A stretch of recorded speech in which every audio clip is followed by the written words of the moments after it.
Well, I got my tomatoes staked up here yesterday. Put some more 7 dust on them. Hopefully it'll keep them Japanese beetles away. They've been trying to eat up about everything around here. I hadn't got to the tomatoes yet, but I figure it's only a matter of time. Brush pile just keeps getting bigger. I want to burn it off here probably this winter when there's a little bit of snow on the ground. It'll give me something to do and keep me warm while I'm doing it. Hosta's blooming there. And I about decided I'm going to take these old things and just cut them down.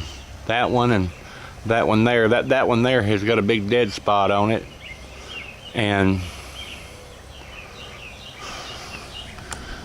oh shoot, I know the names of them kind of bushes. They get them yellow flowers on them first thing in the spring, but I can't remember the name of them right offhand.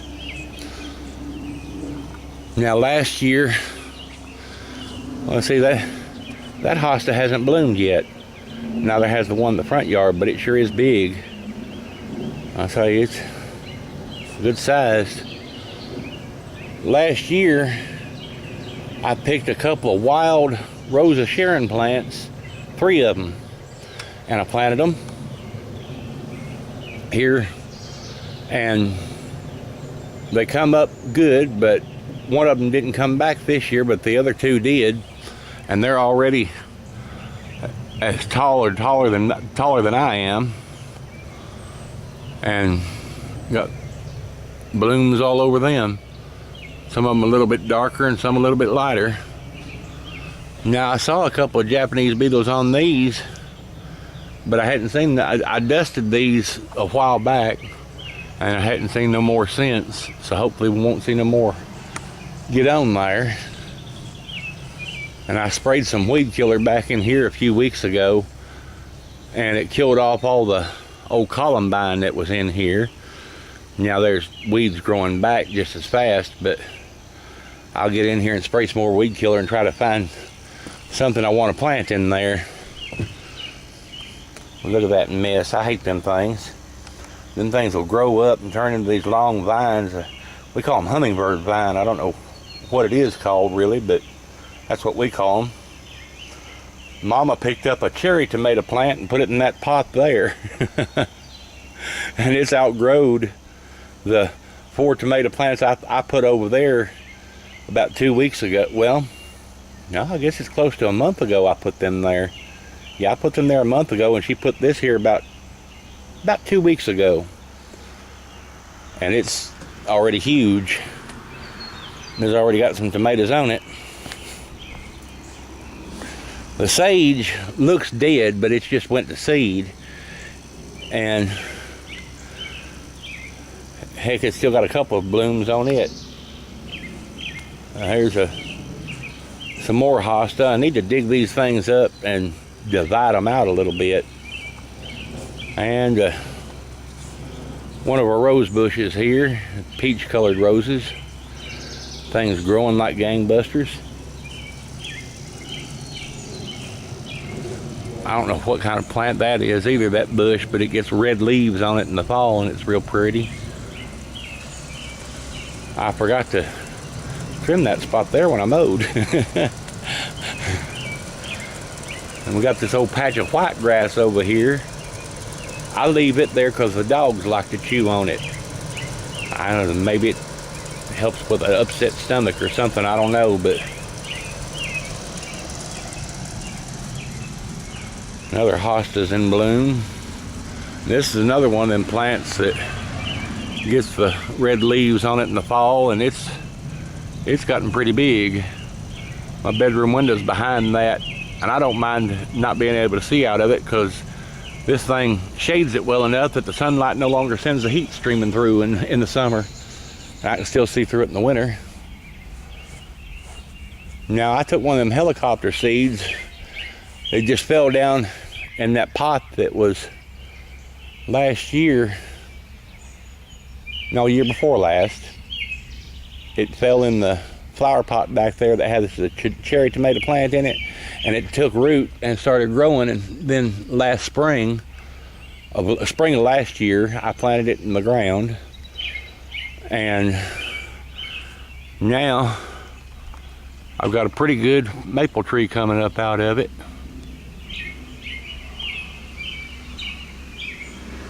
So I'll have a shade tree there.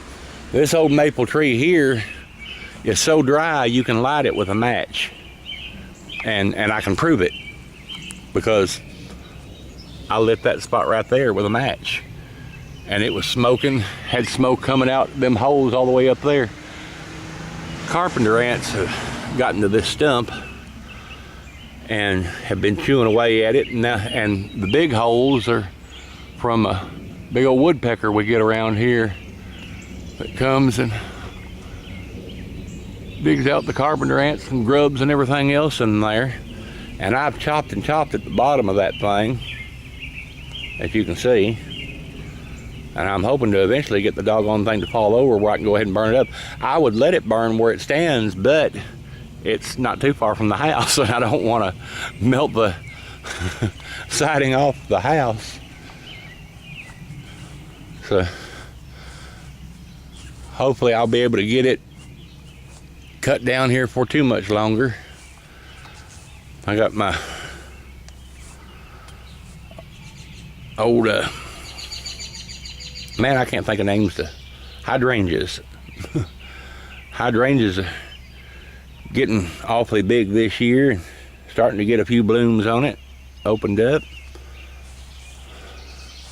This stuff here is called Japanese quince. It gets a real pretty bloom on it. Looks like a little orange blossom blooms on it here when in the spring. And I need to kind of trim it back, but it gets some kind of fruit on it. It's supposed to be edible, but I had never tried to eat any of it. I wouldn't even know when it was ripe. My aunt back last year, I was down in Tennessee when I first picked up them Philco radios. She let me dig up a little piece of her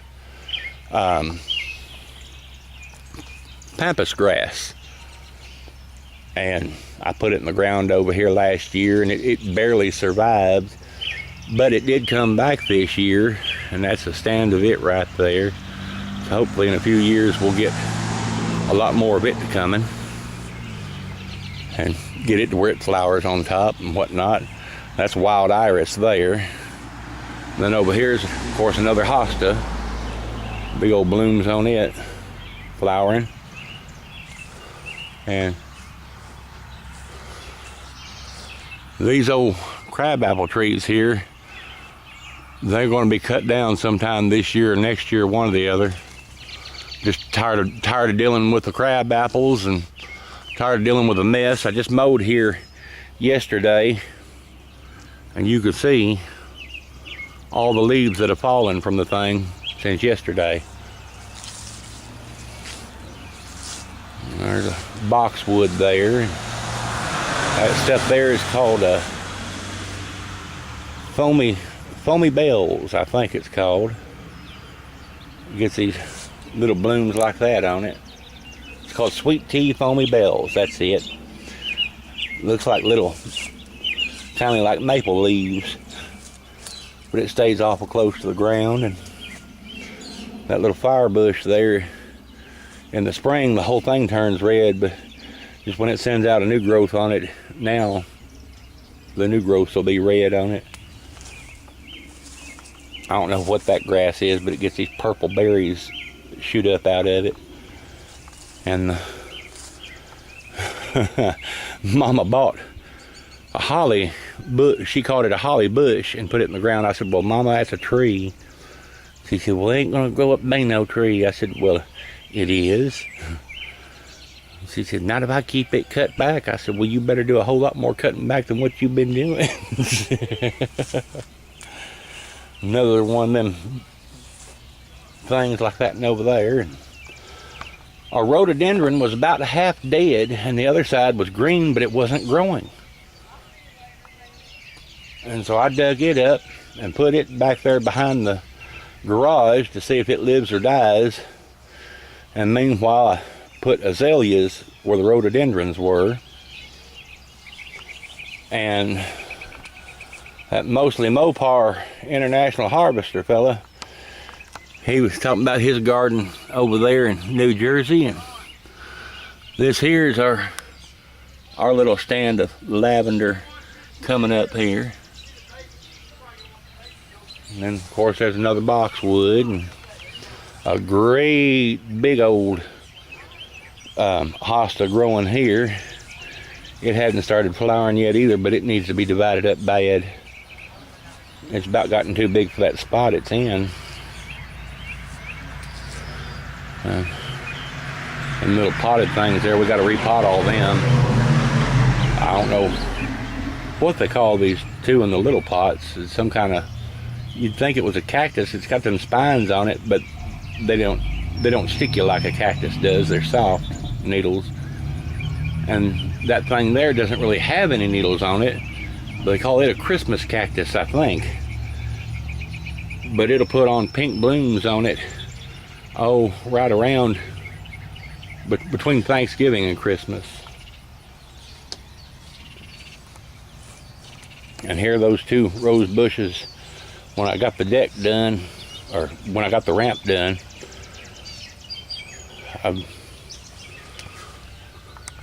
look there, there's a damn Japanese beetle right in there. I'll go get the doggone 7 dust again and dust his ass. You can't never have anything that looks nice around here without them damn Japanese beetles getting all over everything. You got to keep all that stuff powdered real good. There'll be Japanese beetles all over it here. This one is supposed to be a dwarf knockout rose bush, but it's really grown, and it had leaned way over in that big storm that we had. The wind had blown it clear, nearly slap over, and so I put another one of these fences here to kind of prop it up. Maybe it'll come back next year, hope so. But now I want to go in here and get some, oh, this is to Larry. He thought this was marijuana growing back here. I said, well, if it is, it's the only kind I've ever seen that gets big yellow flowers on top of it.